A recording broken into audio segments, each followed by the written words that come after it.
Ayyaana shamaa kan jirtu hordoftoonniif kabajamtoonni chaanaalii kiyyaa kun amma WhatsApp kiyyaa yookiin sooshaal miidiyaalee an bilbila kiyya irraa qabu hunda isaa jechuudha. Yoo namni ayyaama kiyyaa ala tuqe jechuudha, yoo namni banuudhaaf yaalii godhee kunootti bifa kanaatiin ni iyya jechuudha. Kunootti amma dogoggora galcheetiin jira. Ammas yoo dogoggora galchee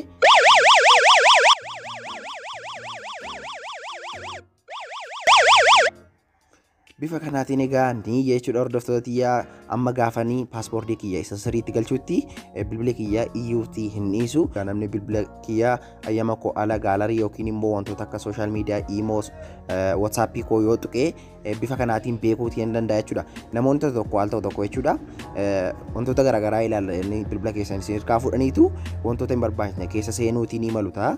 Wantoota isin iccitii keessan keessa dhokfattan ta'uutii ni malata wantoota garaagaraa jechuudha. Sana immoo akkamittiin beekna kan jedhuu fi kunoo itti bifa kanaatiin appilikeeshinoota warra kaaniin bantanii fi yoo laattanii isa kaanitti yoo inni tuqee bifa kanaatiin akka inni wanta isin dhoksitan wanta isin hin barbaannetti bu'aa jiru bifa kanaatiin beekuudhaan hirkaatii bilbila keessan fudhachuutii ni dandeessu jechuudha hordoftootiyyaa. Kanaaf ani isiniif qabadheetti dhufee jechuudha appilikeeshinii kana. Egaan ni galle jechuudha jalqaba appilikeeshinii kana qabaachuuti qabdu. Appilikeeshinii kanas lafti isin argattanii karaa telegiraam chaanalii kootii fi diskiripshin booksii irraa barreeffama viidiyoo kanarra yoo tuqxanii salphaamatti argachuutii ni dandeessu jechuudha. Kunootti kun telegiraam chaanalii koodha. OTSL sayyatanii yoo sarchii gootan salphaamatti argachuu ni dandeessu jechuudha hordoftootiyyaa.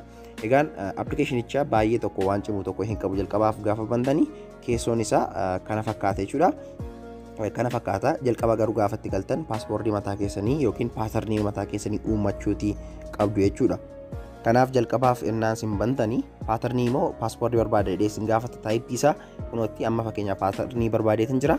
Paatarnii barbaadan sana ni galchitu jechuudha. Kunootti bifa kanaatiin galcheetiin jira jechuudha. Ammas irra deebitanii ni galchitu.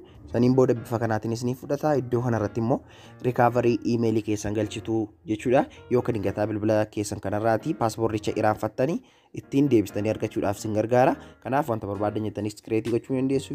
Yoo barbaadan immoo iimeela keessan isa sirriidhaan seef gochuutii dandeessu. Kunootti ooflaayinii ni hojjeta baay'izawwee. Kunootti intarneetii tokko isin hin barbaachisu. Anillee intarneetii tokko banee hin jiru jechuudha. Kanaaf bifa kanaatiin ooflaayinii irra teessanii intarneetii tokko hin baniin itti fayyadamuutii dandeessu jechuudha appilikeeshinii kana. Amma fakkeenyaaf WhatsApp koo yoon cufachuutii barbaade kunootti akka kanatti isaan ni jiru nan tuqa jechuudha. Kunootti addararra saniin booda kunootti bifa kanaatiin naaf qulfiitti ta'a jechuudha. Iimoollee yoon barbaade akkasuma bilbila keessan irra appilikeeshinii jiran gaalarii keessan dabalatee wantoota kamiiniyyuu hunda isaa cufachuutii ni dandeessu jechuudha. Amma fakkeenyadha kan isin agarsiisaa jiru. Amma iimoo koo fi WhatsApp koo cufadheetiin jira as keessaa ba'ee jechuudha. Yooni WhatsApp koo yookiin iimoo koo banuudhaaf yaalii godhee naaf hin banu jechuudha hordoftootiyyaa. Bifa kanaatiin na gaafata. Amma iddoo kanarraatti paaspoortii yoon dogoggore inni iyya jechuudha. Yoon isa sirrii galche garuu naaf bana jechuudha. Meestii dogoggoreetan isinitti agarsiisa. Kunootti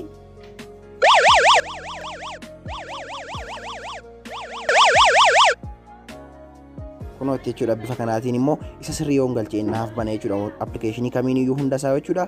Kanaaf guyyaa irraa kanadha jechuudha kan isiniif qabadheetti dhufee akkana isinitti tole egaa abdii nan qaba. Egaan yaada yoo qabaattan yookiin wanta akkasii fooyyessuu isin barsiisuu barbaaddan kamiiniyyuu koomentii irratti naaf barreessaa isiniin jecha yeroo itti aanuun deebinee galagarratti nagaan naaf tura. Isinan jaaladhaa isinan kabajaa. Bye bye.